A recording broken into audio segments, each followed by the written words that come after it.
皆さんこんにちは、こんばんは、おはようございます。はじめまして、ヒーラーの花と申します。今日もよろしくお願いいたします。数日前にご登録者様が1000人となりました。本当にありがとうございます。お一人でも生きづらさがなくなったり、気づきが起こったり、悩み事が軽くなったなと感じていただければなと思い始めたリーディングでございました。私自身、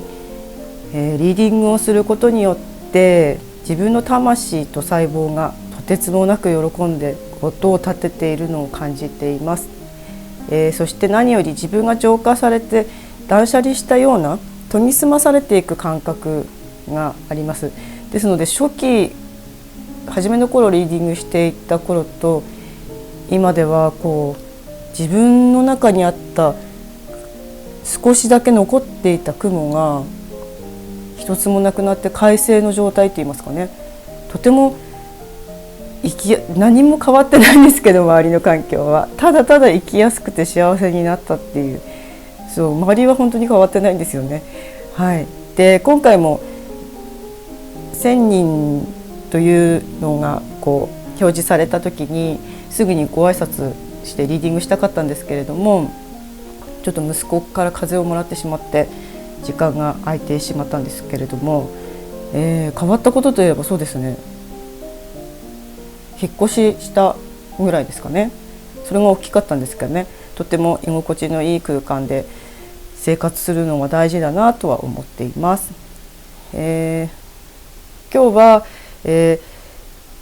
子宝リーディング、私が YouTube を通して自分を生んだというか、自分が生まれたというか、新しい自分が生まれたということもあって、この記念に、子宝リーディングをしていきたいなと思います。ご先祖様からと子宮さんから、自分の体からメッセージをもらっていただければなと思います。1000人になったら顔を出してライブとかして行こうかなという気持ちはあったんですけども、何もまだ覚悟が決まっていないというか、1000人になったのも急に500人ぐらいから増え始めて、ちょっとびっくりしていて本当に嬉しく思っています。まだ登録してないよという方がいらっしゃいましたら、かなり不定期で、やりたい時は毎日やって、やらない時は1週間とかもっと空けたりとかしているような状況でして、自分の心が本当に心地よい時にリーディングさせていただいて言葉をもらっているので、昨日も、実は撮ったんですけども、違う別内容で、恋愛の内容で撮ったんですけども、なんか感覚が違うなと思って、取りやめて、ちょっと自分の心と会話して、今日は、子宝リーディングということで納得がいったというか、今から始めていきたいと思います。よろしくお願いします。今日ですね、こちらのカード、新しく届いたラビットちゃんのカードです。こちらの方ですね、ですので昨日本当は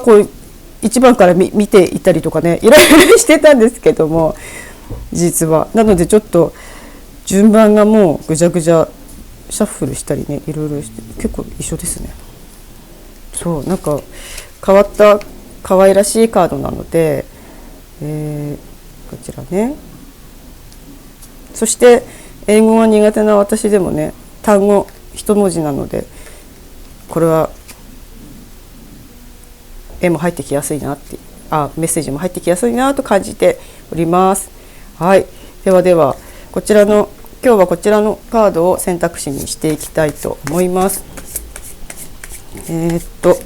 またいつものように皆さんのエネルギーを読んでいきますので、3枚選びますのでエネルギーを送ってください。じゃじゃらいきますよ。じゃららら、うまいじゃないか。はいはい、ということでいいですかね。はい、エネルギーを送ってください。今日はアメジストさん、タイガーアイさん、ラブラドライトさんでやっていきたいと思います。ではいきます。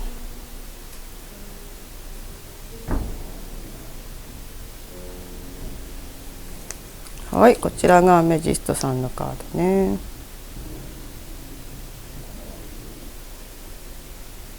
はい、こちらがタイガーアイさんのカードです。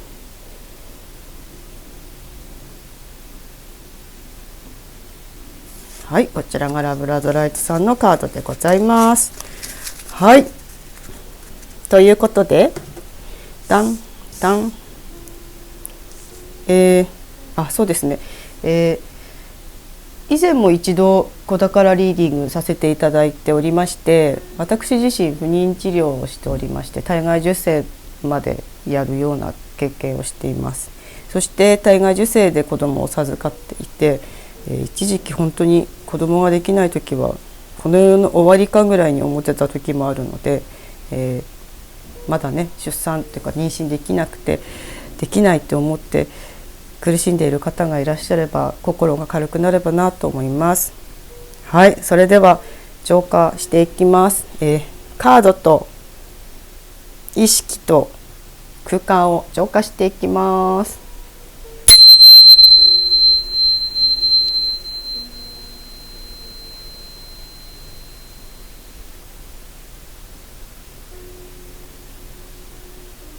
はい、それでは今日も高次元からメッセージもらっていきたいと思います。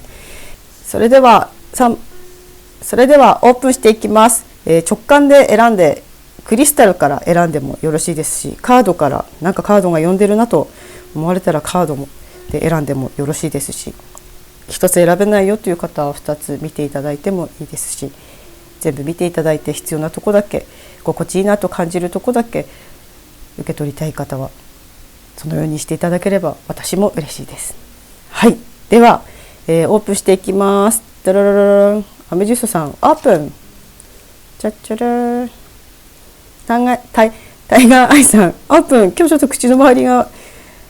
カミカミなんですが、はい、オープン。チャッチャラー、ラブラドライトさんオープン。じゃーん。はい、ということでアメジストさんです。はい、タイガーアイさんです。はい、これはラブラドライトさんです。はい、ということでこちらの3枚でやっていきます。では準備します。はい、それでは子宝リーディングをしていきたいと思います。まずはアメジストさんを選んでくださった方の、あなた様の特徴から見ていきますね。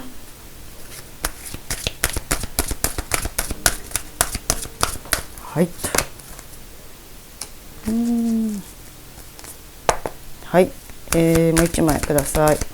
今日はいつものように天使ちゃんのカードです。読みます。結構ストイックに何かやられてますかね、運動とかね。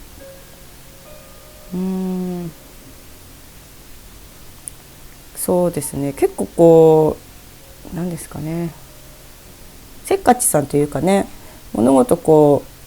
う白黒じゃないし、早くとかね、こうと決めたらやってしまわないと気が済まないとかね、そういった方が多いのかなと思うんですよね。ですので仕事とかはねすごくできて、こう、ポジティブなね感じも伝わってきています。ことだからになったら何かこう大きな悩み事としてね捉えてる感じも今入ってきてますね。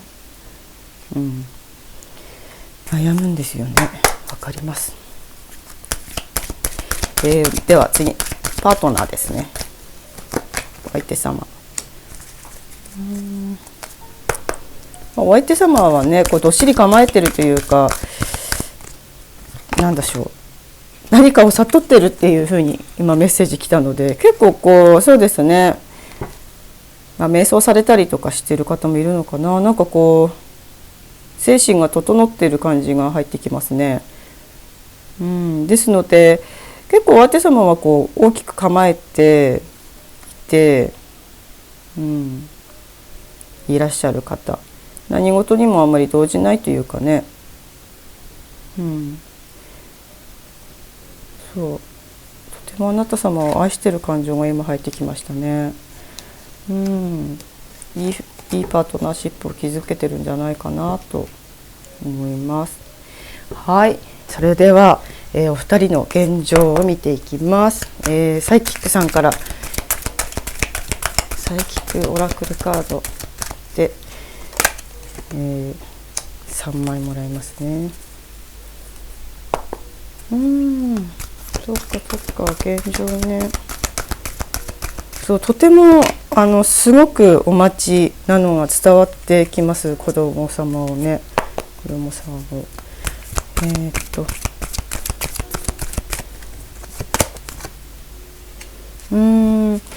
今きっとちょっとお疲れなのかなって思うんですけども、結構こうね、食べ物に気を使ったり、ストイックに運動したり、ストイックまでじゃないストイックまでじゃなくても運動したり、妊活にいいと思われるものをいろいろやってきたが、まだ受け取れていないというふうに感じてらっしゃる、そういう現状にいらっしゃるんですね。いろいろやってきたことによって、で子供さんを望んでいることだけを結構考えていたことによって疲れているという感じが入ってきますね。お相手様は案外何事にも動じない方なので、今現在ね、パートナーとして、うまくというかね、生活されてるかなとは思うんですけども、今日選んでいただいたこちらの選択肢のカード、歯車なんですね。あなた様自身のその心の状態がですね、子供さんを望んでそこに集中することによって歯車が、お相手様との歯車が崩れていってませんかというメッセージが来ていますね。お二人がいて初めてこうお子さんを作っていくというその感覚というか、望んで妊娠されていく中で、子供さんはもちろん欲しいと思いますし、可愛い、生まれてきて周りの子供たちを見ても可愛い、生まれている周りにいる子供たちも可愛いというのもあるんですが、そもそもそのお二人がの歯車が狂っていては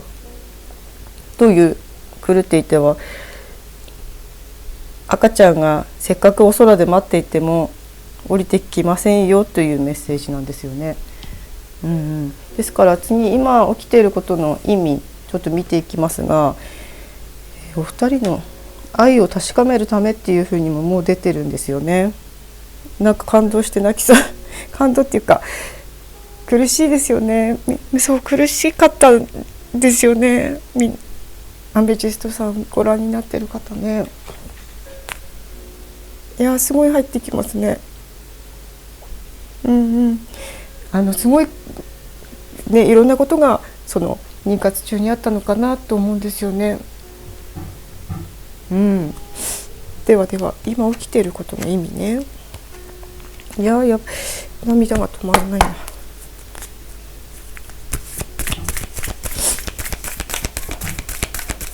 2枚もらいますね。オラクルから。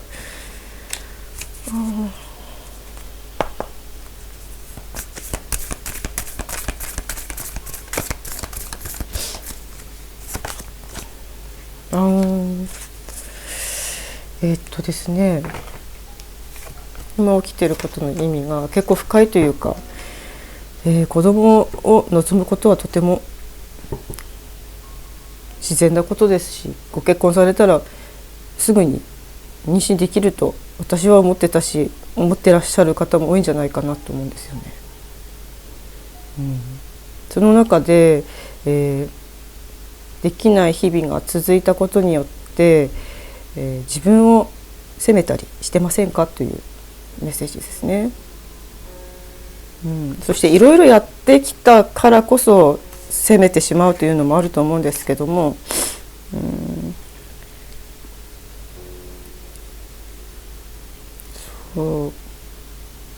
なんかすごく悩んでる感じがね今日感情で入ってきていて、最初から結構お悩みっていうのが入ってるんですよね。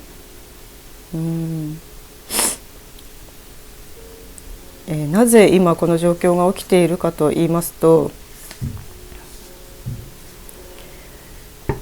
あなた自身があなたへの愛を思い出していく時ですよということでメッセージもらってますね。来てますね。もちろん子供さんが欲しい気持ち分かります。私もそうでした。ですが、失礼しました。鼻水が。ですが、あなた自身があなた様自身があなた様を愛することを忘れてしまっていると、次赤ちゃんが授かって生まれてきた時に、お相手様との歯車が狂っていきますよというメッセージなんですね。もうお必要な時にというかね、本当に良きタイミングでお二人のもとに、赤ちゃんがね生まれてくるっていうのはもう決まっていますので、今少し子供のことから心をそらしてですね、自分のその産まないと女じゃないじゃないですけど、産むために子宮があるじゃないですけど、なんか産まないともう自分は女性としての機能を果たしてないんじゃないかとかね、そんなメッセージも入ってくるので、自分を責めるのをまずやめてくださいということです。一旦ね、その妊娠するために食べていたものとか、もちろんね、ジャンクなものばかり食べてよしとするとかそういうことではなくてですね、あまりにもねこだわりすぎてちょっとこうなんていうんですかね、自分が本来食べたいものじゃなくても体にいいからといって食べている、味わっているというよりも、子供のためとか、これからね赤ちゃんを産むにあたって、誰かのためにっていうのは、実際は生活していく中で、苦しくなる原因でもあるんですね。ですので今この妊娠をね望んでいる時期だからこそできる、子供に対してではなく自分自身を愛するというところに目をやるためにこの期間が設けられているそうです。あなた様が本気であなた様を愛した、ごめんなさい、涙が。あなた様が本気であなた様を愛した時に子宝が子供さんがお腹に宿るそうです。もう待ってるんですよね。待ってるんですけど、本気で自分と向き合ってみてください。本気で自分を愛してあげてください。そして誰かのための人生ではないんですね。自分のための人生なんです。自分を愛して自分が楽しむということをまず取り戻してくださいということです。今日も深いですね。すいません。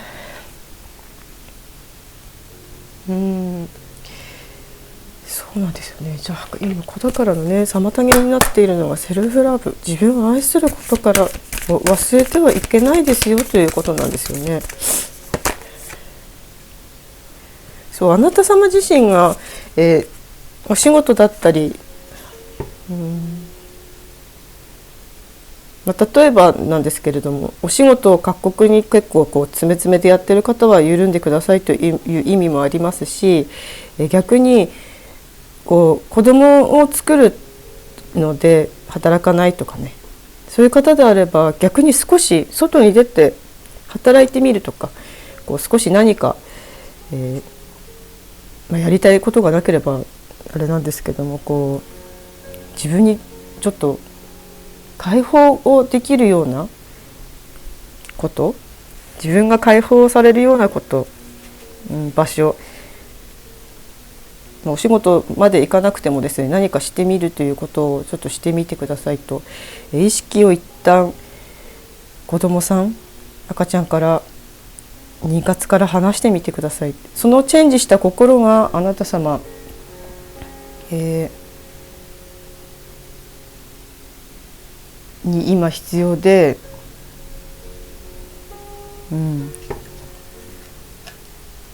子供を産むための準備段階でもあるんですね。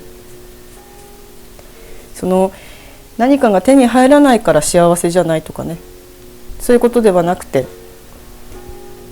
自分は子供さんがいないから、子供を産むことができないからダメなんだとかね、そういうの絶対思わないでくださいね。今のご自分をまず大事にしてください。よしとしてください。全ては本当に良きタイミングで動いているので、焦ってもね、物事って動いていかないんですよね。ですので本当に流れに身を任せようの中の一つが、自分がやれるチェンジできるところ、違うところにフォーカスする、赤ちゃん以外のものにフォーカスする、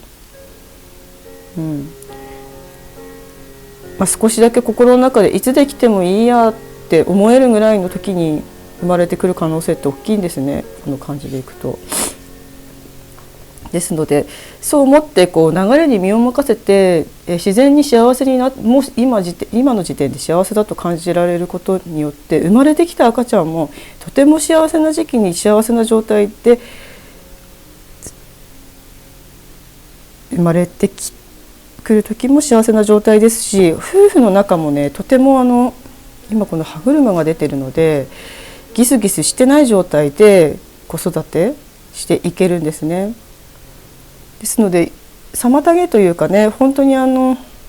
今起こっていることって本当に自分を愛して見つめ直していく、すごくいい時間だと思ってお過ごしいただきたいなと思いますね。決して悩んでしまう自分も責めてもいけないというかね、責めなくていいですし、全然それを結構私はやってたので笑うとこじゃないんですけど、めっちゃ泣きすぎてちょっと笑いが出ちゃいました。そう私は結構やってたので、そうなんですよね。なので特にそう思うのかもしれないんですけど、いやすごい悲しい欲しい気持ちがすごい伝わってくるし、いろいろやってこられたのもそうだし、あとは赤ちゃんだけだみたいなのも聞こえてきますしね。なんですが、そうです。今やることというのは、自分をね楽しませてあげることですというメッセージなんですね。すいません、すごい泣いちゃって。ではでは、まずご先祖様からねメッセージもらっていきますね。2枚もらっていきますね。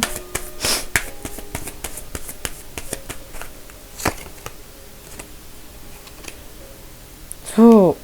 うなんですよね。あなた様はどんなあなた様でもいいんですよ。こうしているあなた様じゃないとダメとかね、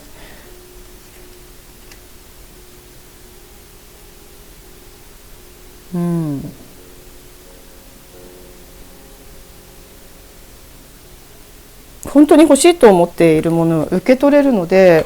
あなた様自身がね本当に自分のそのマインドを、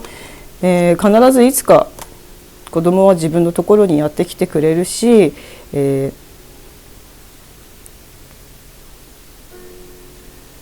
あなたが望んだものもう手に入っていきますよとご先祖様も伝えてきてくれているので、自分の心がね自分で闇を作り出しているというか、そうだんだんズシンズシンズシンって今まで例えば妊娠検査薬でねやる時もまたできないんだっていう思いからやっている、検査したりとかねしている感覚っていうのがこのカードで入ってくるんですけど、本当にタイミング取ってやるよりも自然な状態で夫婦仲がよく、夜の営みをするっていうところに意識してくださいってご先祖様は伝えてきてくれてますね。そう、あんまりタイミングを取りすぎないでくださいだそうです。そのことによってご夫婦の歯車が狂っていきますよと。愛のあるお二人に愛があって、結ばれたパートナーですので、したい時はする、したくないけど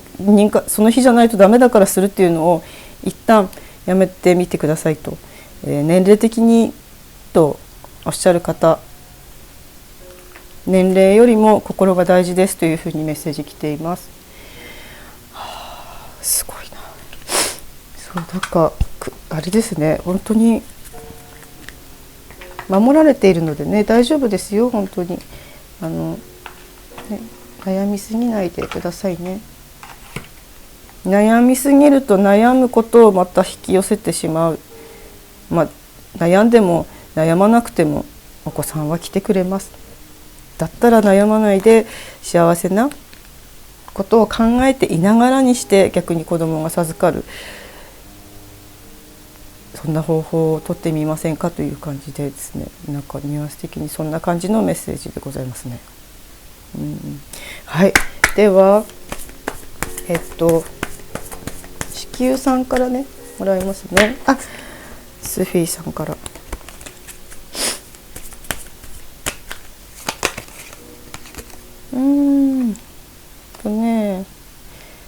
もう子宮に卵が届くのが見えていますよというメッセージですね。子宮さん、そう、子宮さんが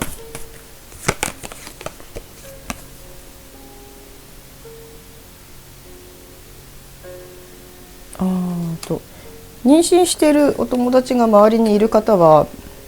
ちょっとその方と逆に気持ちが乗っている時だけでいいです。それは妊娠しているのが羨ましい方と一緒にいて羨ましくて嫌な気分になるっていうことはしないでくださいね。ただなんとなくそういう気持ちになった時にその妊娠の状況をね聞ける方がいれば、聞いてみるといいというふうに子宮さんは言ってますね。女性ってね、なんか生理も移っていくとか言いますし、そういうことを伝えてるのかなって今思ったんですけど、嫌なことは絶対にしないでくださいね。心が今日ちょっとなっていう日は、なんならドタキャンしてもいいくらいですね。それがある意味自分の心に正直な人なんだっていうふうに相手のことも思ってあげている方が周りにいらっしゃると思った方がいいというか、自分の心が乗らない時はね言っていいことないので、お友達と会う必要もないです。それはではなくて、なんとなく自分がねその妊娠ってどうなのかなって思った時にその方のお話を聞きたいと思い聞いた時に自分が妊娠した感覚になるというか、妊娠早くしたいって心から思える状況っていうのが作れる時だけでいいんですけども、もう子宮さんはね、じゃあアドバイスというかね、体にとってのアドバイスしていこうかな。これで秘伝オラクルカードでいきますね。3枚か、これ取ってきますね。もう出会えてるんですけどね。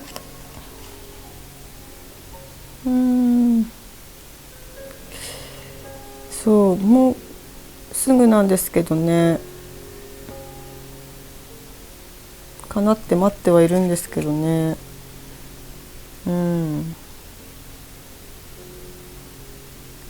気をつけること、まずお水たくさん飲んでくださいね。これ皆さんに言えることなんですけども、子宮さんから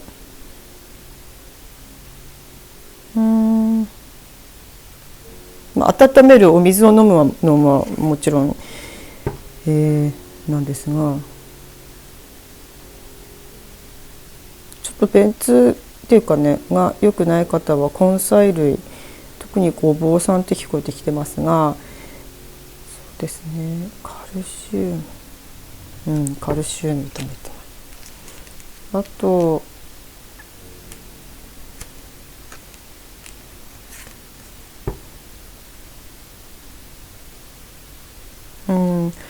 筋腫がある方もいると思うんですけども、そこ妊娠に関係ないので、関係ないこともないと思うんですけども、そこ気にしすぎないでくださいねと。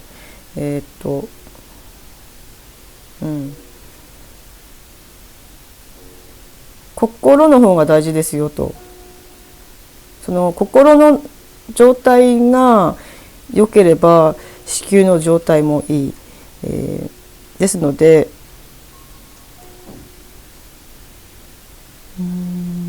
なんかね、本当にリラックスする時間をね作ってくださいねって。散歩してみるでもいいですし、散歩が結構大事っぽいですね、これは。自然なものでね、一定のエネルギーを発していて、次元のちょっと私たちの次元と違う周波数のエネルギーを発しているので、自然に触れるっていうのがまず大事だそうです。あなた様の場合ね、心が穏やかになる方法、海が好きな方は海で泳ぐ、温水プールがいいですけどね、暖かい方がいいですけども、あんまりそこも意識せずとも、冷やさないっていうのは大事だと思うんですけど、そうですね。あとそんな感じですかね。はい、ということで子宮さんはね、もう入ってくるの子供さんがねできるための準備は整っている。そうですよね。いろいろきっとやられてるんですもんね。運動もされてて、食べ物も気をつけてきたんですもんね。そうですよね。いろいろやってきた中で、でもあなた様のその思い描いている夢っていうかね、子供さんと例えばこういうところで一緒に寝そべったりね、なんか赤ちゃんを置くベッドの想像したりとか、こういうふうに育てたいなとか、それは叶っていきますからねと、言ってくれています。ですので今この期間っていうのもあなた様がもっとよりよく、幸せに子育てできるようにするための期間だと思って、ご自分をね、一番大事なのはご自分を愛することなので、誰かにね認められなくても、価値をね誰かにしてもらわなくても、自分がね自分を愛していれば、自然と周りの方もね分かってくれますしね。自分を愛することをまず最優先で今やってみていただけたらなと思います。はい、ここからの何か一つ宇宙さんからじゃあ1枚もらって終わっていきたいと思います。すいません、たくさん泣いて、鼻水もすごくてすいません。はい、読んでいきます。45番レッド・ユア・ライト・シャイン。このカード本当にあなたを光り輝かせるっていうカードなんですけれども、自分を受け入れ、他人からの判断や評価や判断ですかねを、評価から判断からを自由になりましょうっていうカードなんですよね。他人がね望むようなものにならなくてもよくて、そうしようとすることで自分を縛り付けたりね、苦しんでいたりしますよというカードなんですね。この2つがね、ご自分を愛していってくださいと、周りにね何か言われてもですね、自分が自分を愛していれば、その苦しみからね逃れられます。その時にねこちらのカード結構瞑想っぽいカードが出てますけれども、自分自身のその毎日考え事している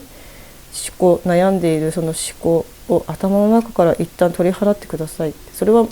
瞑想ができる方は瞑想してみてもいいですし、瞑想とか、ね、そのスピリチュアルっぽくて嫌だとかねっ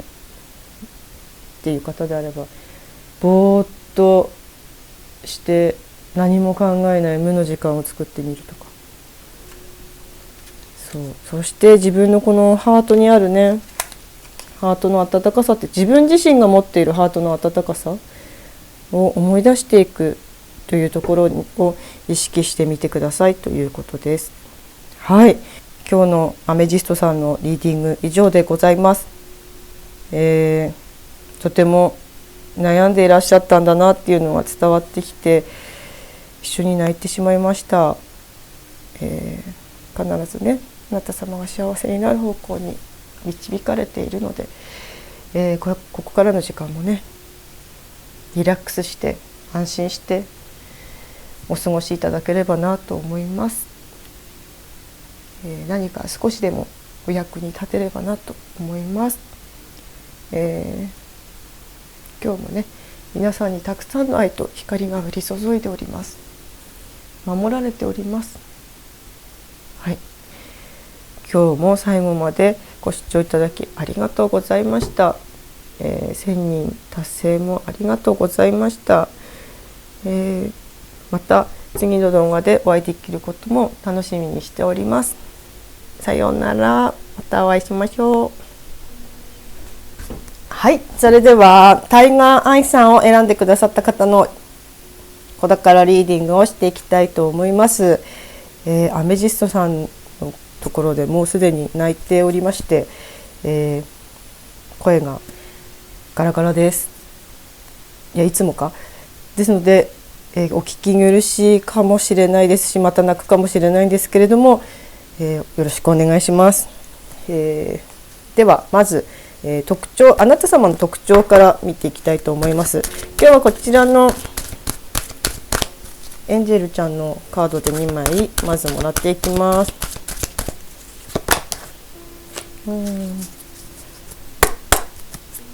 ください。もう1枚。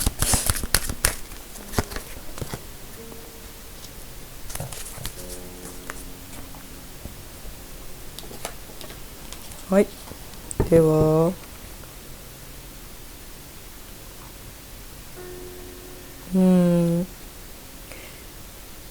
ね、しっかりとされている方、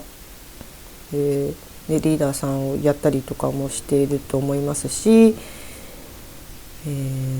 何事にもねスピーディーに動いていきたいという思いがある方、そして今まではそれが常にこう的確にいろんなことはできてきた方、結果もすぐに出せてきた方というかね、とてもね頭の回転が速くて本当にリーダーさんに向いてるなっていうのが感じますね。時にね考えすぎてしまうところはあるのかなと思いますが、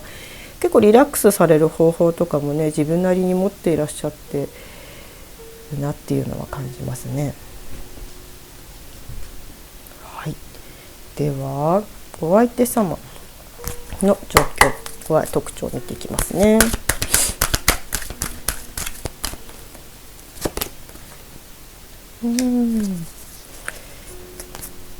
とてもご自分のね心を大事にされている方、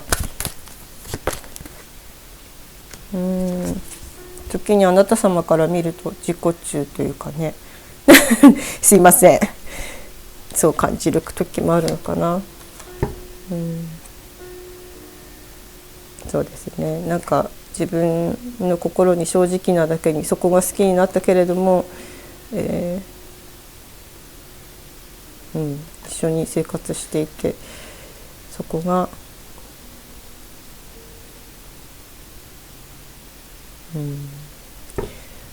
ずるいなじゃないですけどね、なんかそんな風に入ってきますね。あなたは自由でいいわよねっていう言葉が降りてくるので、なんとなく今日のこの選択肢のカードもね、パスト、過去っていうカードなんですよね。ご結婚されてとかね、どのぐらい経ったのかなっていうか、結構それがこう新鮮さがちょっと失われてきた時にご覧になってる感じのが入ってきます。ですので、あの頃は良かったなとかね、なんかこうあなたはいいなとか、きっとお仕事もされていてね、こ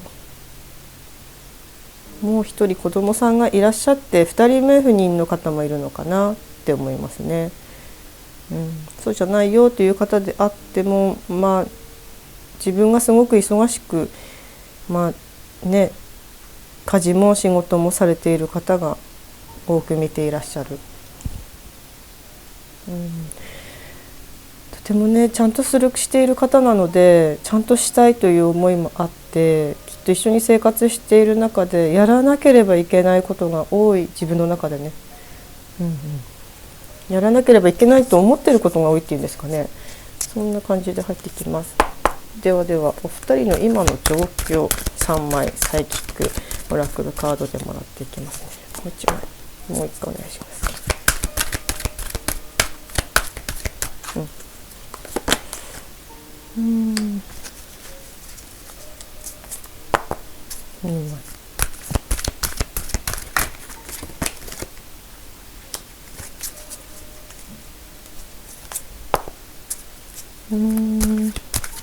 なんかこの方パートナーでいいのかなって思ってる方もいらっしゃるのかな。なんかすごくね運命を感じて出会ってきたのだけれども、子供さんがね一人もいらっしゃって悩んでいる方、全くいなくて悩んでいる方とちょっと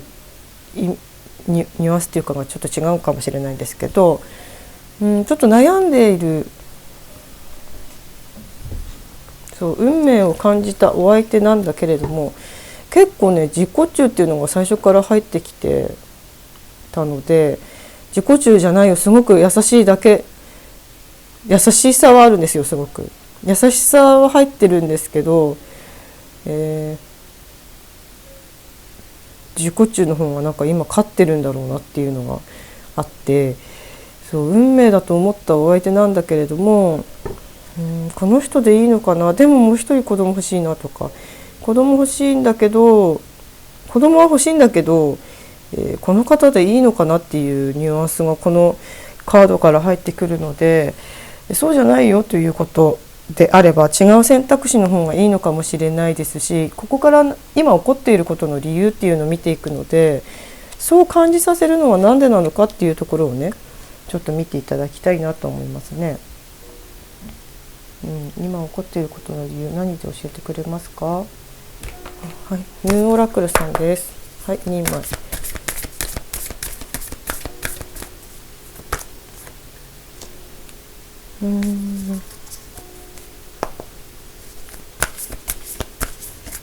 自分が頑張ればなんとかなると思ってますか。自分がアクションを起こせば、自分がやらなければアクションを起こさなければいけないとかね、自分がやらなければいけないっていう思いがすごく強いお方なんですよね。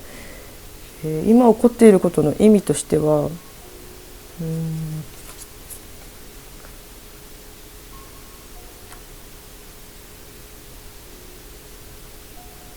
深呼吸、解放、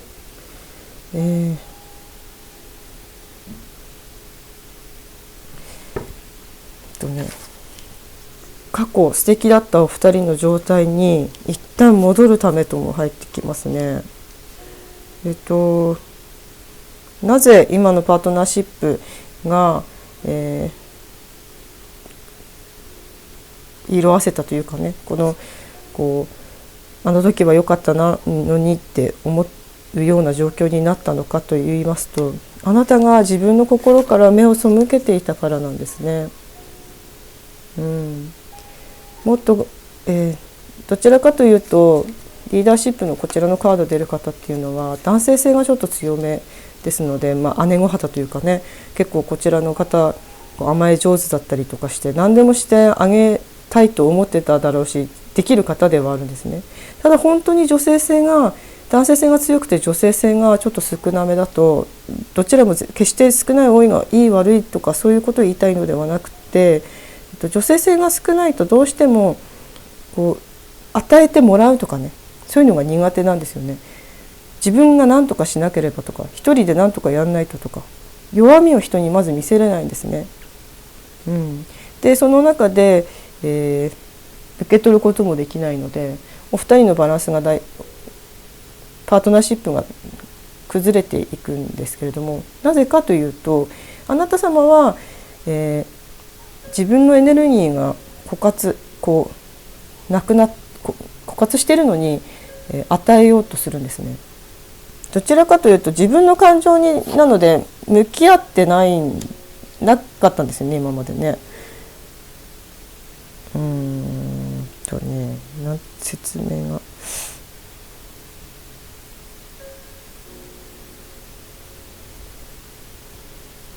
自覚のない頑張り屋さんなのでね、男性性強めは決して悪いことではないんですけれども、弱さも見せれないし、それ自体もバレたくないですしね。自分一人で何とかしないといけないとか、助けてがまず言えないんですもんね。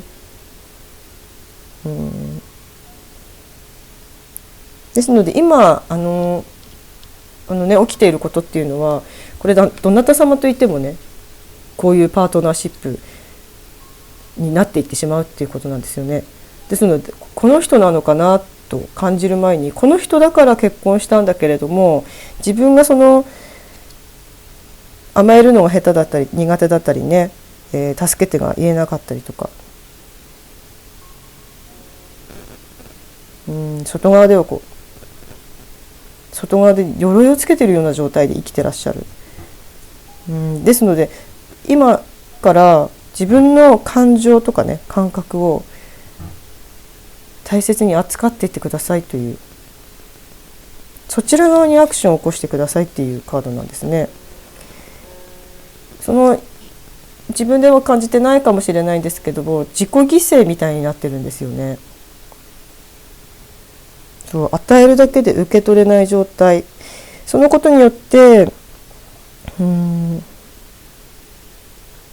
自分をね大切にできなかったり、愛することができない状態なのに、お相手にエネルギーを与えていっているというかね、人に与えて、その中で人に自分を大切にできない状態で人に与えていくと、どうしても自分のエネルギーが枯渇していってバランスが悪くなるんですね。そして自分本来のエネルギーで生きてないので、心も不安定ですし、本来の魅力もなくなっていくんですね。それが恋愛してるだけっていうかね、恋愛初期とかねだと本当にお互いの愛と愛が溢れ出ているところで恋愛しているので、あんまり気づけない部分なんですよ、それは。ただ引いてっていうかね、少し過去あの頃は良かったなって思う頃に入ってくると、その時っていうのは自分の元々のその癖とかがまた出てきてるんですよね。自分を愛で満たしてないのに相手からもらおうとするっていうかね、愛を満たしてないので。だけど本当はお相手からもらうものではないので、愛って自分で満たされたところと、お相手の満たされたと、お互いが満たされ、ちょっと言い方すいません、お互いが愛で満たされている、自分自身の愛で、その溢れたところで一緒にいるっていうパートナーシップを築けている方が、長く一緒にいられるんですよね。ですのでこの方とどうのっていうことでもなく、ご自分のね、その今までの生きてきた、癖といいますかね、そういったところを、見直していくために今このことが起きていることなんですね。そしてその自分のエネルギーが枯渇している時っていうのはで与えている時っていうのはお相手も今度居心地が悪くなっていって、こうちょっと距離ができている感覚を得ると思うんですね。そしてさらに自己中だと思っているところが進むっていうかね、もっと悪いところを見せてくれるようになるっていうか、そういう状態になってしまいますよっていうふうに伝えてきてくれてるんですよね。すいません、なんか言い方がちょっとくどかったかもしれないです。そう簡単に言うと、自分のエネルギーが枯渇しているのに相手に与えようとすると、相手もエネルギーを奪われる感じがして居心地が悪くなる。それを解消した上で子供を作っていく。それがもっとあなた様が幸せになれるということです。はい。じゃあ、子宮だからの妨げになっているのでもう一枚か。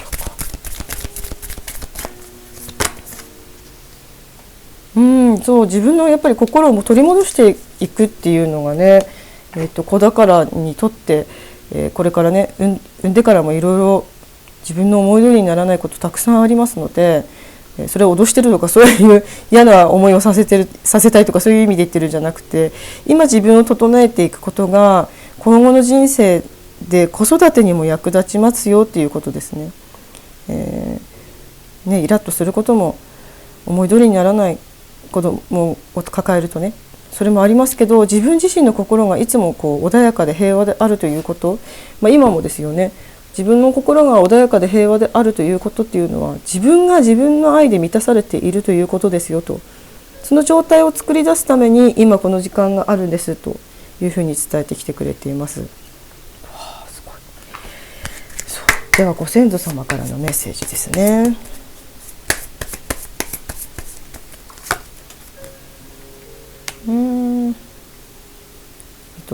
あなた様方2人は、運命のお相手で出会っていますと、あなたがどんな今から女性性を高めていくときにお相手に、向ける感情、待ってください、もうちょっと簡単に、お相手に、自分をね、自分で自分の愛を満たしていっていないときに、お相手に何かをぶつけたくなる。あなたは自己中なのよとかね、例えば言いたいとします。だけれども、もちろんお相手様、あなたを愛していますので受け止めてくれるでしょうと。だけれども、お相手関係なくあなたがあなたを愛していくと、その言葉自体も発したいと思わなくなりますよと。ちょっと喧嘩されたりもするのかなって思うんですけど、相手に言っていることっていうのは自分が相手をコントロールしたいから言っていたりとかしますよっていうね。コントロールはお相手のことできないので、できないと、その概念さえ捨てた方が良いと思います。自分で自分の心をね満たしていくことによって、相手も自分の愛とつながるようになっていくので、おのずとお互いが出会った頃の愛の状態に戻っていきますよとご先祖様は伝えてきてくれてるんですね。じゃあもう一枚いきます。そうすることによってね、そのお子さんが本当に生まれやすい環境になっていきますよと。お二人がとても仲良く育児をしている姿が見えていますということでございます。鳥肌がそうすごいですね。なんかそうもう大丈夫ですよ。どんな状況であってもね、自分で作り出しているものなので、なぜこの状況が起こっているかっていうのも、あなた様がもっと生きやすくなった方がこれからの人生楽しめるからなんですね。生きやすく楽に幸せになっていいんです。はい、子宮さんからね。もう少しお二人はハグとかした方が、その元々の行為というよりかは、スキンシップって聞こえてくるんですよね。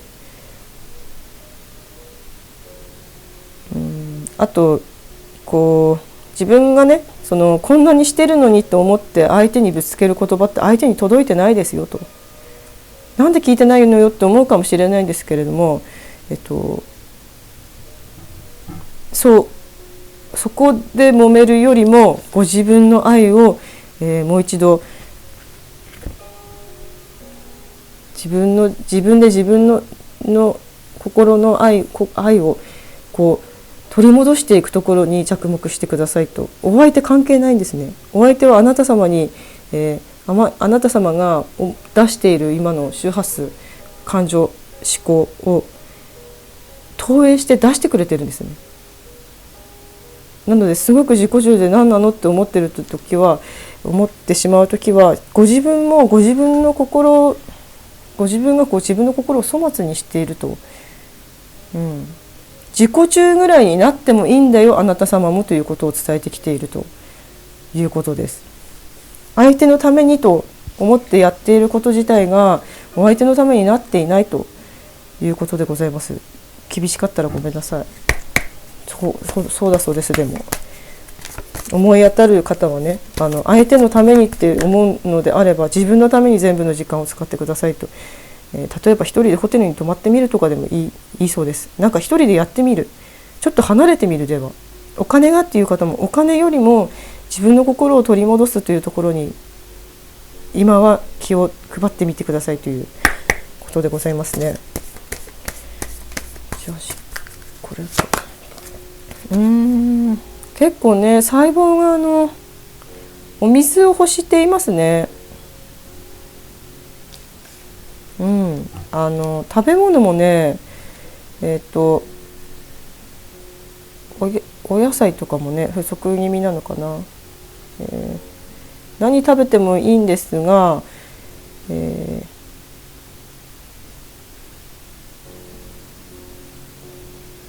極力ね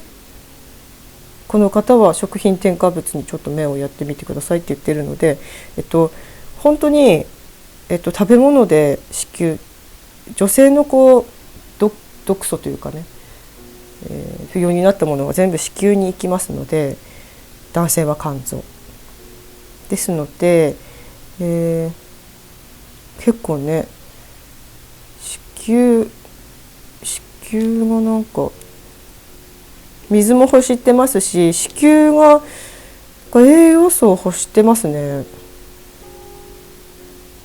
食べ物気をつけた方がいいかな。ちょっと気にしてみてください。その神経質になって気をつけるまでいかなくても、時々おひたしとかね、普通になんでしょう、お醤油だけ変えて調味料変えてみるとか、塩と醤油と味噌だけでも添加物がね少ないの使ってみるとか、なんか食事はちょっと気にした方がいいのかもしれないですね。やっぱりね体は食事で作られてるので、結構外食が多いのかなって入ってくるんですけど、違うよっていう方であれば、気をつけてるよっていう方であればそのままねしていただいて、あと感情でね食べ物も感情で食べてるので、こんなね食品添加物の話自分でしといてなんなんですけど、カップラーメン食べてもねいいと思うんです。ただ体に悪いなと思って食べてたら実際体に悪いっていうね。なのでどうしても食べたくなる時あるじゃないですか。そういう時は作ってくれた方にありがとう、いやこんな天才的な味のラーメンができるなんてぐらいに思って、感情はその悪い方に向けないで食べてくださいねということです。それ他の料理にも言えて、だったらいいじゃないかと思う。だったら何食べてもいいじゃないかってなると思うんですけど、今回なんか子宮さんからは、結構その食品添加物についてっていうかね、その食べ物について結構気をつけてねっていうか見直してねっていう風に入ってくるので、今回これをご覧になっている方に限ってはそこ気をつけて、そしてそんなに食べてないよっていう方であればスルーしてください、この言葉は。じゃあここから、生活でね何か心がけていくこと。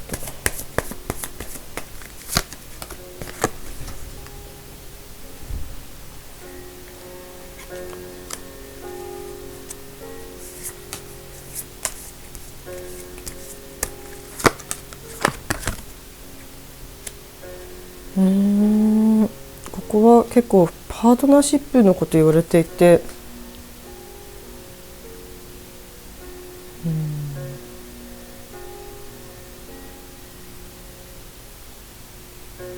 そうパートナーシップのこと結構言われていて、なんかあなた様、お相手様はあなた様を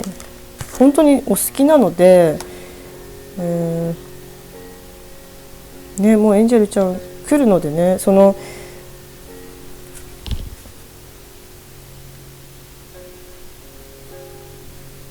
もう一度夫婦としてね、あの頃は良かったなじゃなくて、あの頃に戻ってみようというかね、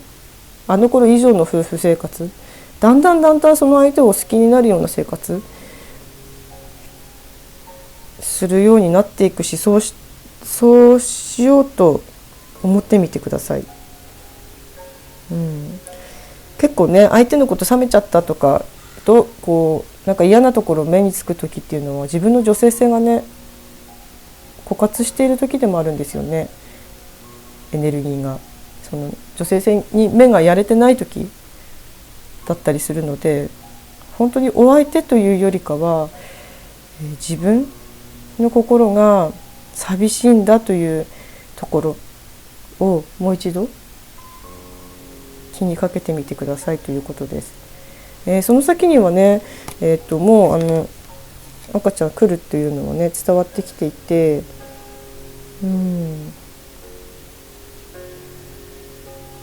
お相手様はね、どんなことがあってもあなた様のことを守ってくれますよとこのカードが伝えてきていて、敵がね何人いても、あなたが一人だけになったとしても私は守るよとお相手様は言ってきてくれています。素晴らしいお方じゃないですか。少しねリラックスする時間を増やしてくださいと、あなた様が、最初の一緒にいた頃と違ってね、なんか女性を忘れているわけじゃないけれども、ちょっと気恥ずかしくなったりとかね、例えばねなんかしている部分を、例えば誰かを見てあんなことしてって思ってるのを裏を返すと自分もやってみたくて思ってたりしますよっていうねメッセージでもあるので、女性としてね輝いていくというかね、そのリーダーシップを取って男性性バリバリみたいな感じでねお仕事されている方であっても、家に帰った瞬間に、とても女性らしい甘えられる女性に戻るというかね、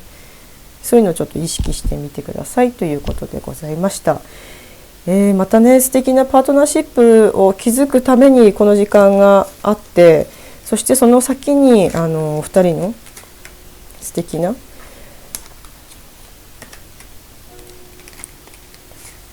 育児が待ってますのでね、決して自分を責めることなく、ただただ自分を責めお相手を責めるっていうことではなくてね、自分の心を平和に穏やかにどうしたら保っていけるのか、どうしたら自分って心地よく生きていけるのか、お相手にどう思われるとか、もうこの際一切抜きで自分の心だけを見つめてみてください。そうすることであなた様が、望んだタイミング、あなた様に一番ベストなタイミングでお子様がいらっしゃいます。もう待ってますのでね、意識してみてください、自分の心にということでございました。ちょっと鳥肌がすごいリーディングでした。今日はきっとねいろいろ生活している中であるかなと思うんですけれども、何か少しでもお役に立てればなと思います。はい、ここからの時間も安心してお過ごしいただければと思います。皆さんにたくさんの愛と光が降り注いでおります。本当に今日も最後までご視聴いただきありがとうございました。また次の動画でお会いできることも楽しみにしております。花でした。さようなら。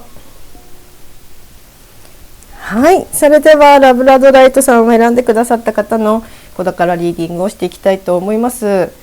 まずはあなた様の特徴から天使カードから2枚もらっていきます。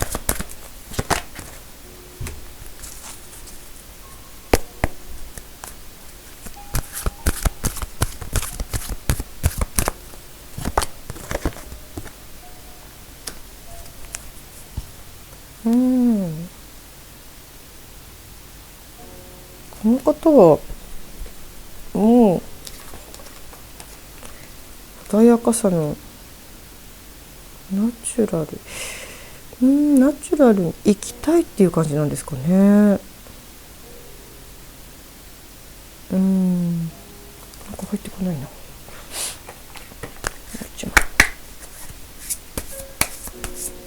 何事にもこう周りに合わせてしまいがち。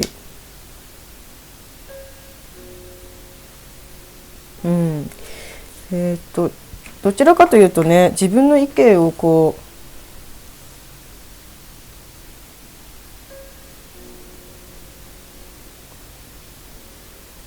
突き通すという意見をこう言うよりは、周りに言われたことをこう誠実に実施していくような感じが入ってきますね。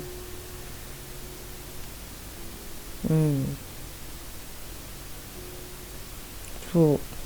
ですので、お相手様はまず見ますね。ですので、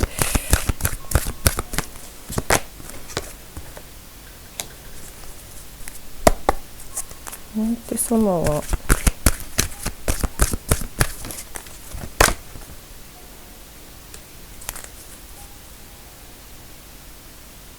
花のある方、少年の心を持っているので花があるっていうかね、そのこう大人になると忘れかけているその少年っぽさみたいなのを素直に出してくださる方ということでございますね。なんか表になるっていうかね、人としてこうそういうところ残っている方ってすごく魅力的ですよね。それがすごく伝わってきますね。はい、ではお二人の現状ね、見ていきますね。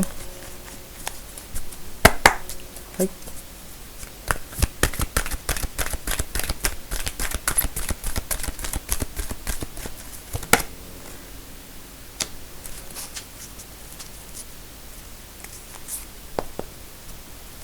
この方々は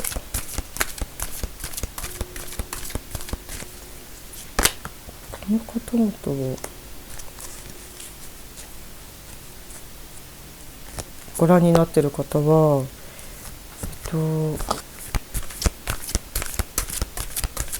入籍されていないと言いますか、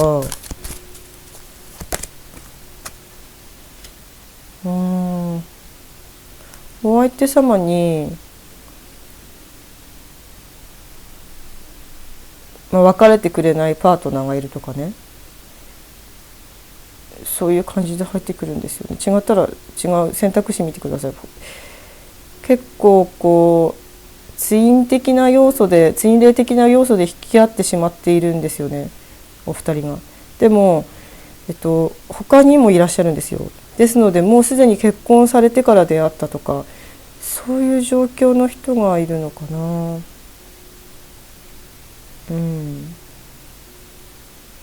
そうなんです。で、家族になっていきたいけれども、ちょっと弊害があるっていうね、状態。ね、これは運に。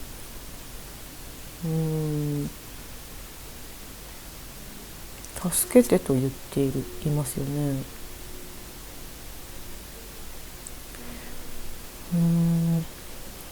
お二人はとても引き合っていてね、フィーリングも合う。だけれども障害もあるんですね。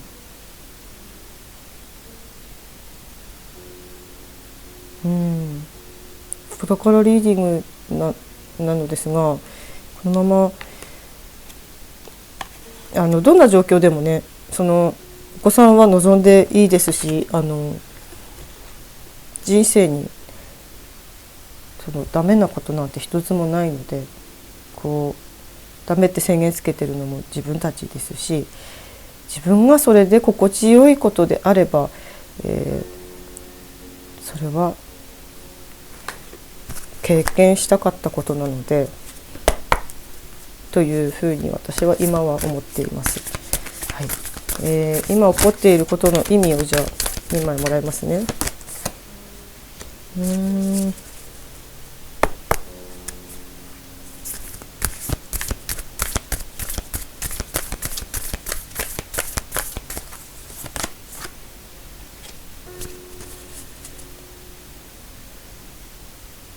なんかね、始めていくにもいけない状況がある。そう、この方々は過去世で一緒にいたから結構こう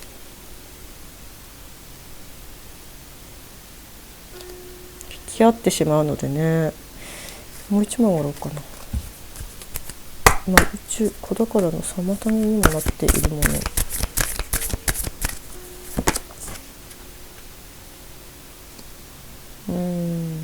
お互いねどうしていけばいいのか分かっているけれども前に進めていないこの状況はなぜ起こっているのかと言いますと、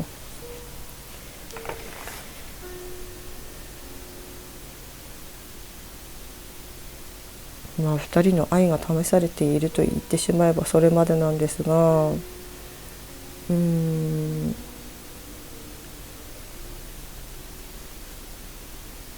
あなた様自身ねすごく穏やかな感じがして、いますが、このカードからちょっと想像もつかなかったのであんまりこうちょっと奪いたいみたいなのがね結構強い方なのかな。それだけね運命を感じたんですが、こう今の状況が、ちょっと焦りすぎて子宝を望んでいる状況だとしても、何としてでも手に入れたいという思いがあるというふうに入ってくるんですね。もしね、そうじゃないよという方であれば本当に違うのを見た方がいいですね。だから結構こう、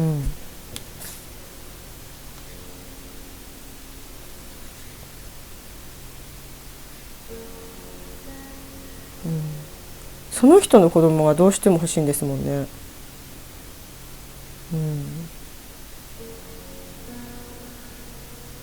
それって大事ですけどね、誰の子供でもいいから子供が欲しいっていうのもまたちょっと話違ってきますもんね。そうですよね。そう結構このカードがすごい強くてですね、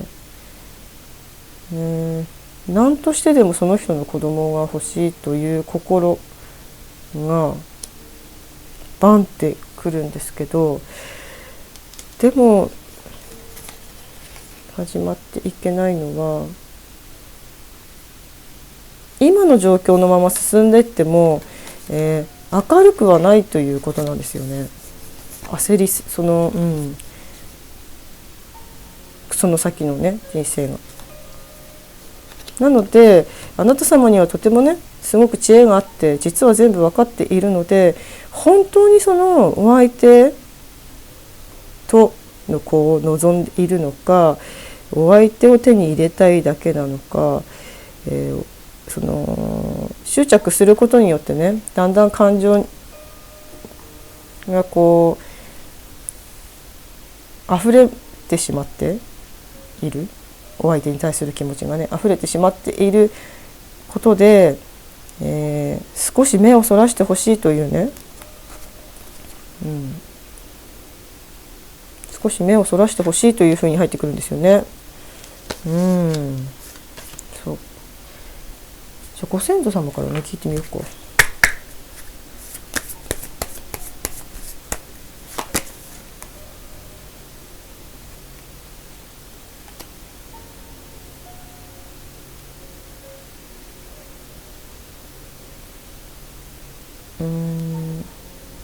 そういうツインレイ概念とかそういうのを抜きにして、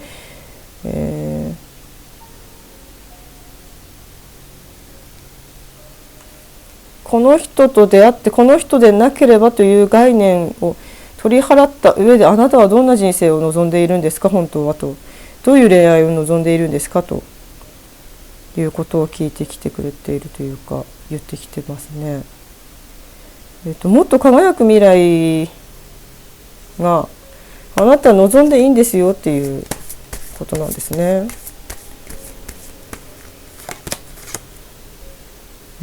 これもそんな感じですね。もっと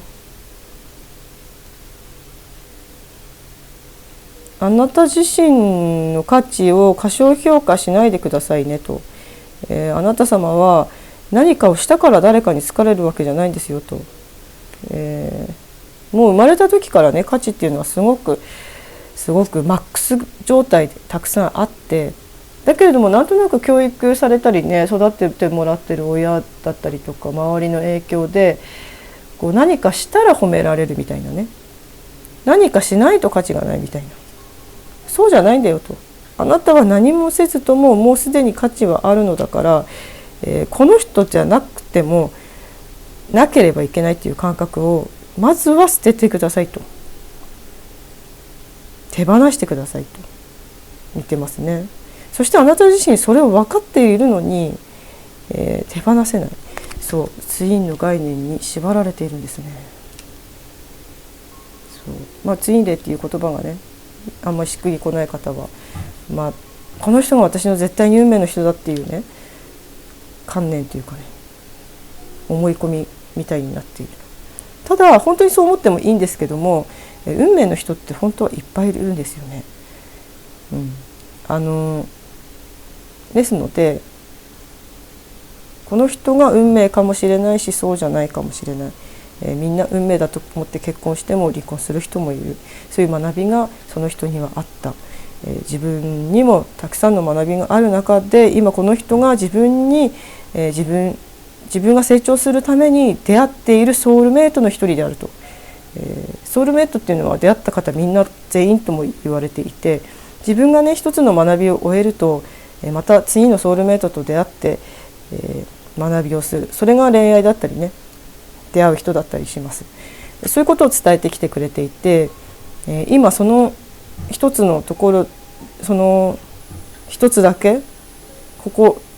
執着してみるのではなく、あなたのその知恵を持っていること、もっと叶えていきたいことを、感じてほしいそうです。これまたこれからリーディングでこの感じでいいのでしょうか、私。でもそうやって言ってきていて、次子宮からいきますね。子宮さんはもっと自分を解放しないとっていうことですよね。縛られている何かに、自分を自分で苦しめている、やらなければいけない、この人でなければいけない、そんな感覚がすごく入ってくるんですけども、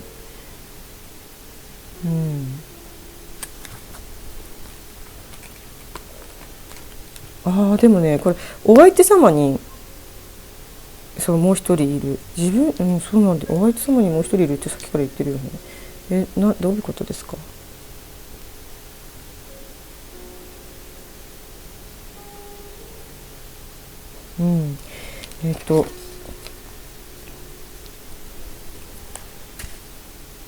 なんかメッセージがあるみたい。ちょっとロマンスで弾こうかな。どういうこと？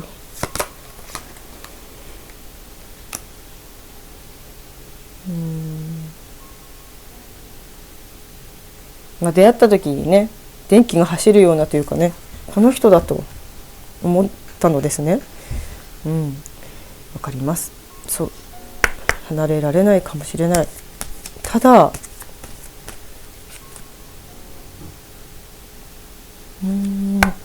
あなた様がね、あなた様、ご先祖様も言ってるように、あなた様がもっと望んでもいい、その1000円をかけずに自分はもっと愛されていいし、もっと好きなことしていいし、もっと好きなものを着ていいし、好きなもの着ていいし、好きなもの食べてもいいわけですよ。自分の制限をまず外すということをね、この恋愛がね、お相手に家庭があってこんな人を好きになってという制限も外した方がいいですよね。好きになったのはもちろん人を好きになることはしょうがないというかね、そうなっちゃえばそうなる学びがあったということだけですので、そこもジャッジせずともねっていう、そういうところを伝えてきていますね。もう一枚。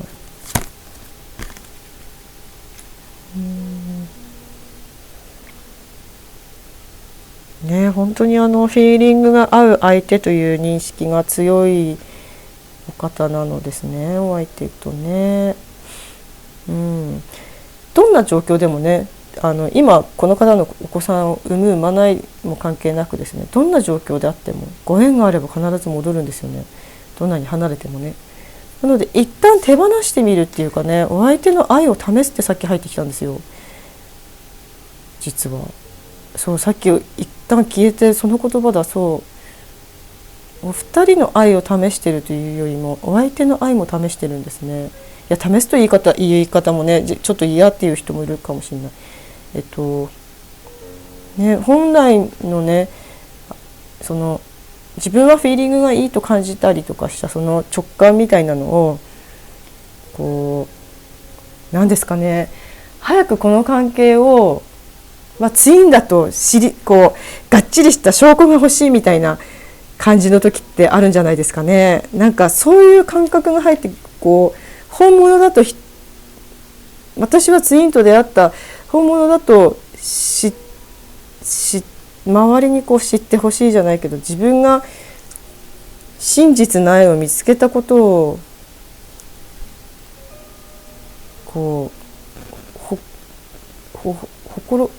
なんていうんだ、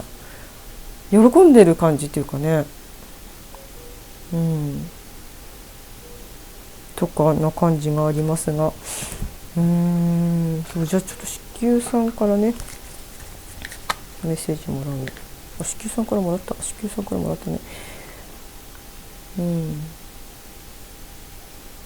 この方は子宮さんからもう一枚。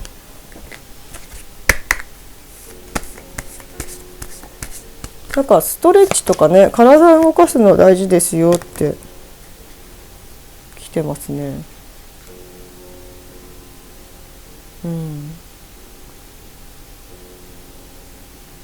そう、自分の体と内なる声に耳を傾けるんですよね。内なる声というのは自分の本当の声ですね。なのでここで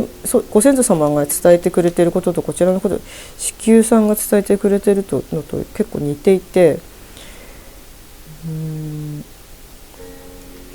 本当の自分の心の声、例えば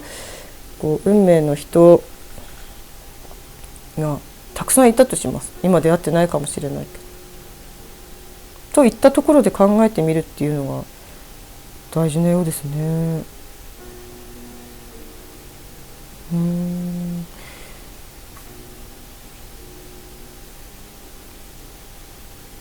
この方は生活というよりは心、子宮も心とつながっていて、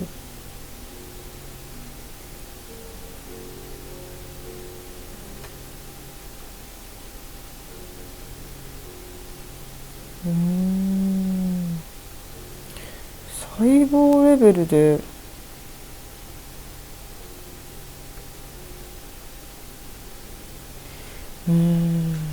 結構引き合ってるから、これからの生活で必要なことで見ていく。確かめ合っているね。なんかこの人生でこの人を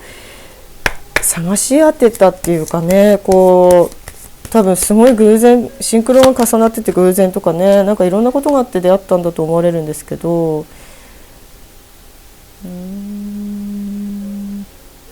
ただただ自分の内なる声、宇宙視点の自分とねつながってみてくださいって言ってるんですよね。とスピリチュアル要素が強いので、苦手な方スルーしてください。ただその自分を俯瞰してみる今の状況のもいいですし、瞑想とかね、瞑想って言ってしまえばちょっとまたスピリチュアルっぽいんですけど、ちょっと言えてないですけど、無になる時間、例えば時計の秒針を数えたまま1分無になってみた後に、自分で感じるハートの感じ、温かさみたいなのをね感じるような、他のいらない思考を取り払ったような人生、心地よさを生活に取り入れていってくださいと。それはセレクト、自分で選んでいけますよね、自分の感情も選んでいけますよねと言ってきてますね。例えば今苦しいと感じる方であれば、なぜ苦しいのか、じゃあどうしたら心地よくなるのかというところを自分でチョイス、どの思考も自分で選んでいけますよと、今起きていることが結構ね、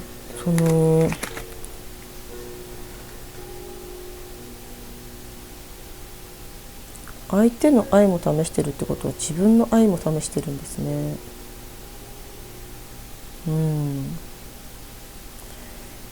自分の愛を試すためにか、そうね、そうするとじゃあ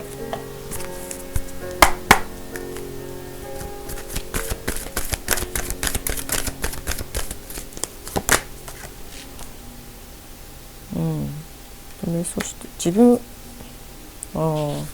愛を試すためっていう言葉というよりは、自分を信じれるようになるために今全部のことが起こってるんですね。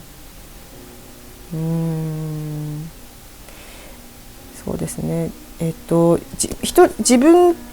今ある感情一つ一つ、自分に出てきた感情一つ一つを丁寧に扱うっていうのがすごく大事になってきます。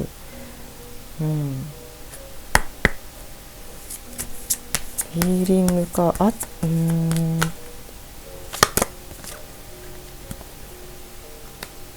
その先にあなた様方は、どうなっていくのかという次の段階に入りますよと。そう、子宝はその次っていう感じですね。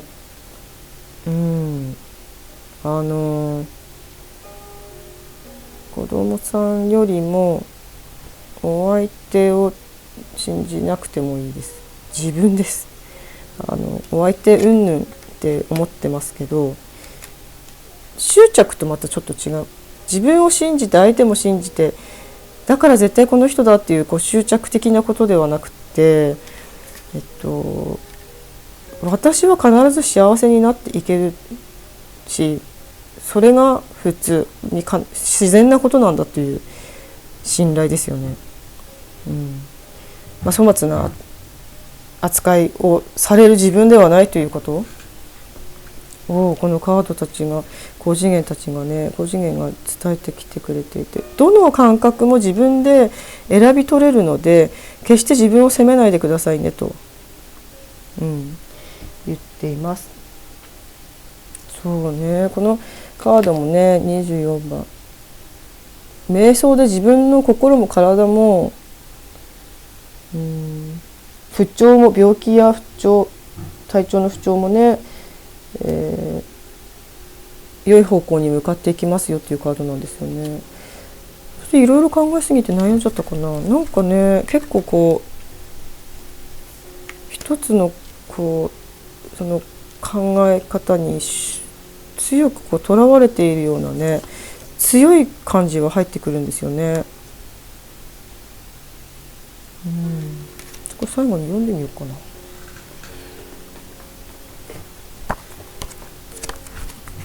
42番、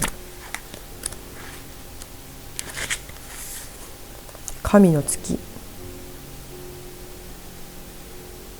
あなたの人生のあなたがリーダーでありなさいっていうカードなんですよね。なのであなたを信じなさいとか、そう、相手の愛を試すというよりは自分の愛を試しているとかね。そうね、そう何かねよりよく新しいスキルを身につける時ですっていうのもこれに書いているので、それが言いたかったのか。あなた様は、今、どんな状況であっても自分の人生を生きていくために学ぶってことか、何か次のステージの学びがあるんですね。今現状で満足していると感じている方、子供が欲しいので、仕事をちょっとゆっくりしている方、次のステージに向けて勉強したり学んだりする時期に入りました。何か気になったことがある、やってみたかったことがある方は少し、気にかけてみると良いでしょうと。そうすることで子どもさんのこととかもね、次のステージでってさっきから結構言われてるので、こうステージって、何ヶ月かで変わっていくんですけど、その人によると思うんですけども、こう一つのねやっぱりね学びが終わると次のこう学びが来るというか、直感もそうなんですよね。例えば瞑想とか始めて直感とか最初できないかもしれないし、やりたい人だけやっていただきたいんですけど、これ意味あんのっていうような直感、無駄なんじゃないのっていう直感みたいなのが何個か来ると思うんです。それを無駄だと思ってやらないとすれば、またいつかまた同じような直感が来たりもしますが、そのちょっと無駄かな、今私の望んでいるゴールとはちょっと違うなっていう望みのこうかけ離れているところにね、自分が今抵抗なくできる範囲の行動を促すような直感がポンポンと何個かやってくるんですね。それがだんだんつながってゴールが見えてくるみたいなところがあるので、妊娠もね決してゴールでもないですし、出産も妊娠もゴールとかそういう言葉では片付けられないんですけれども、ですがご自分がね本当に自分がいいタイミングで全部動いてるんだと自分を信頼することも大事ですし、何か学びの時期でもあるというふうにも伝えてきているので、ご自分がねご自分の心をね、見てあげることが、この子宮さんもそうやって言ってるんですよね。ご自分がご自分の心を見てあげるっていうところがね一番、そして笑顔になることが一番大事ですよと。さっきそのことかということでございます。子宮さんもそうやってとにかくお水はね飲んでくださいね。細胞同士の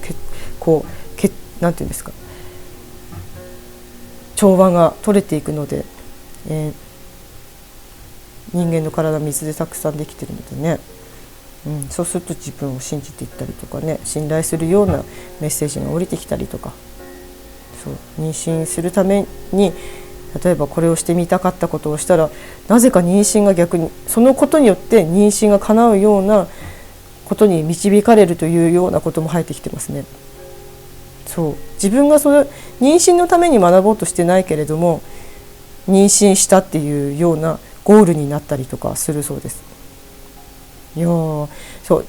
なので子供が欲しくて子供のために赤ちゃんが欲しいからとかねよりも、自分のためにやっぱり自分がね時間を使って自分を愛していくっていうところをこのリーディングも伝えてきてくれていて、どの選択もどの心の選択も行動の選択もあなたはチョイス自分でできるんですよとこちらのカードが伝えてきております。そしてね、パートナーとそのフィーリングが合うということをね、もうこの人じゃなければいけないという思いもあるかもしれないけれども、フィーリングが合うってこっちも伝えてきてくれてるんですよね。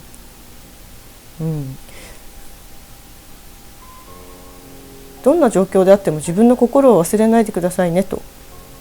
大切にしてください。自分の感情一つ一つ無視しないであげてください。そうすることで自分がね望んでいる未来が本当に叶っていくとご先祖様も伝えてきてくれています。強い思いっていうかね、こうでなければいけないっていう思いは自分をね不安にさせたりとか逆にするので、どんな自分であっても愛で満たされている自分っていうのを、どんな自分であってもいいじゃんと、私は私を愛していますっていうところに落ち着いてくださいと。私は愛してるから大丈夫だっていうのを結構メッセージで伝えてくるんですよね。私は愛している。ですので何よりもご自分がここにいたいということですよね。ご両親との関係もねちょっとあるのかな。自分が赤ちゃんのようにこういうふうにねされたかったってことなんですよね。なんて言うんだろうな、そっか、愛が違う方ごめんなさいね。愛がよくもしわからないとかね、今この方で愛を知ったとかね、この恋愛でっていう方、実はその愛自分の中にある愛なんですよというメッセージですね。深いなこれは。そうなんですよ。それに気づいてほしいんですね。わかりました。そういうことです。あなた様の愛は、あなた様が感じる愛っていうのはあなた様からしか出ない愛なんです。相手からこうしてほしい、もっと愛してほしいっていうのはあなたがあなたを愛する。結構それが何回も来てるので、誰からもね、もし愛されてないと感じるのかもしれない方がいたとしてもね、自分から愛されてれば人って満たされるんですよ。自分って自分の愛だけで、自分が自分を裏切らなければより良い人生になるんですよね。自分の心とつながっていれば、声を聞こえていれば、自分の心の、結構これ深いリーディングで、しかも子宝リーディングとちょっと離れてるなって感じた人もいると思うんですけれども、必ずこのメッセージがね、どなた様かの心に届いているんだなっていうのをすごく感じる。個人リーディングみたいになってしまってますが、その誰かに愛されたいと思っている時は自分が自分を愛したい時だということ、そしてあなたは自分にこのように愛されているということ、周りに守護する、目には見えてないかもしれないけれども周りに守護する存在もたくさんいるし、ご先祖様もあなた様のことを見守っています。ですから心配することなく、どの人生であってもというか、今お子さんを望んでこちらをご覧になっていただいたと思いますが、望んだ未来はね、必ず自分が望んでいれば、タイムリミットの年齢はあるのかもしれないけれども必ず来ますので、少し子供ということよりも、自分の愛に気づくというところを気にしてみてください。そうすることで、なんかこれもまたスルーしてください。もっといい方と巡り合うことも可能ですよみたいにも聞こえてくるんですよね。ですのでこちらの方との子供を望んでいるというよりかは恋愛全般で見ているのかもしれないですね。で、恋愛を含めた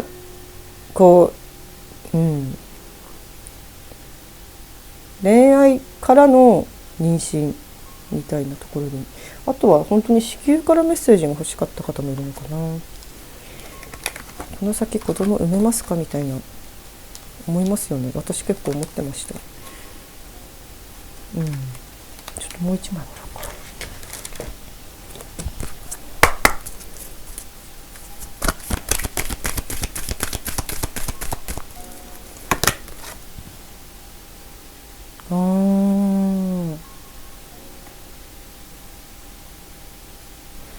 自分がね、今拒否実はしてますよね。心にないですかね。子供欲しいけど産んだら大変になるっていう思いないですかね。なんか裏腹な感じというかね、欲しいと思いながらも自由がなくなると感じて、実は今のままでいいと思っている自分もいたりとか、今日はそのように入ってきてますね。ですのでいろんな方が見ていらっしゃると思うので、そうじゃないよという方は本当に違う違う選択肢に見ていただきたいかなと思いますね。本当にこの選択肢を選んでくださった方は、自分に自身の愛に気づくことと、自分の、